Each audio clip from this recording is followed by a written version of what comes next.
Hello guys, welcome to my channel जिसका नाम है स्कैरी टॉक्स, जहाँ पे हम सुपरनैचुरल, रिलीजियस और माइथोलॉजिकल क्रिएचर्स और उनसे जुड़ी चीज़ों के ऊपर डिस्कस करेंगे और उनसे रिलेटेड थ्योरी, कॉन्सेप्ट्स और स्टोरीज के बारे में जानेंगे। आज की वीडियो शुरू करते हैं, जो कि है डीमोनोलॉजी के ऊपर। इससे पहले हमने हेल के बारे में पिछली वीडियो में डिस्कस किया था। अगर आपने नहीं देखी तो आप उसे इसी चैनल पे देख सकते हैं।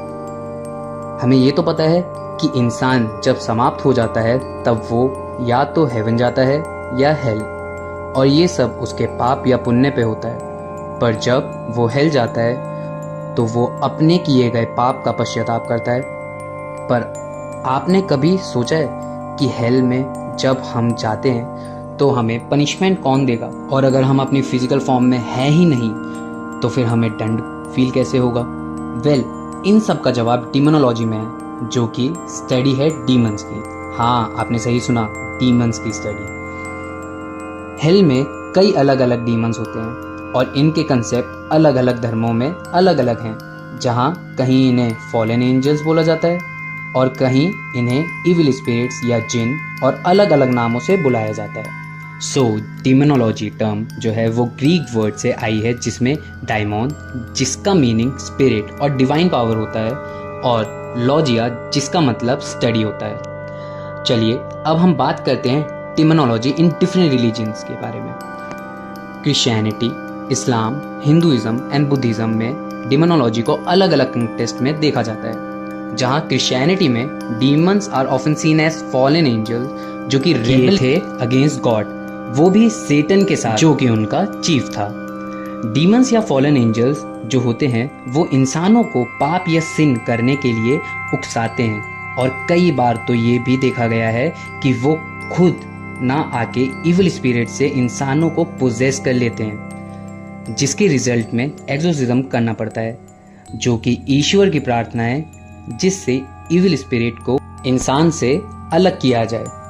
वहीं इस्लाम में जिन नामक सुपरनैचुरल बीइंग्स होते हैं, जो कि स्मोकलेस फायर से जन्मे हैं। इनमें भी कई जिन तो अच्छे होते हैं और कई भयानक और बुरे भी होते हैं। ये भी इंसानों को पोजेस कर सकते हैं और हमें बुरा करने के लिए उकसाते हैं। हालांकि इस्लाम धर्म में भी कई तरीके हैं जिससे इनसे छुटकारा मिल सकता है। Hinduism and Buddhism. हिंदुइज्म में इन एंटिटीज को असुर या राक्षस बोला जाता है, जहां असुर को पावरफुल डिटीज बोला जाता है, जो कि एक देव या बोले तो गॉड से एकदम अपोजिट है। Over the period of time इन्हें ईगो, प्राइड और इग्नोरेंस से रिप्रेजेंट किया जाता है। वहीं राक्षस को ज्यादा अर्थली क्रिएचर बोला जाता है और इनको man eating demons, shape shifters और एनिमीज ऑफ धर्म बोला जाता है। बुद्धिज्म, जिसे बौद्ध धर्म भी बोला जाता है, जिसको सिद्धार्थ गौतम, जिन्हें गौतम बुद्ध के नाम से जाना जाता है, जिन्होंने इस धर्म की नींव रखी है। बौद्ध धर्म में प्राइमरी डिमोनिक फिगर को मरा या मारा कहा जाता है, जो कि रिस्पॉन्सिबल है डिस्ट्रैक्शन के लिए, जिसने गौतम बुद्ध को भी डिस्ट्रैक्ट करने की कोशिश की थी।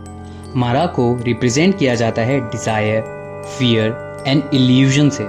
नॉट अ पर्सन बट एक साइकोलॉजिकल या बोला जाए एक स्पिरिचुअल फोर्स। बुद्धिज्म में इंटरनल या मेंटल स्टेट को डीमन बोला गया है, ना कि एक्सटर्नल फोर्सेस को, जिसे ईगो, क्रीविंग एंड अटैचमेंट बोला जाता है। आज के लिए बस इतना ही। आई होप कि आपको ये वीडियो पसंद आई होगी, और अगर आपकी कोई क्वेरी हो या आप चाहो कि मैं किसी टॉपिक पे वीडियो बनाऊं तो आप कमेंट करके और टॉपिक सजेस्ट कर सकते हैं। नेक्स्ट वीडियो में मैं अलग अलग डीमंस को कवर करूंगा। Stay connected and thanks for watching. अगर आपको ये वीडियो अच्छी लगी हो तो प्लीज़ लाइक करें और स्कैरी टॉक्स को सब्सक्राइब करें।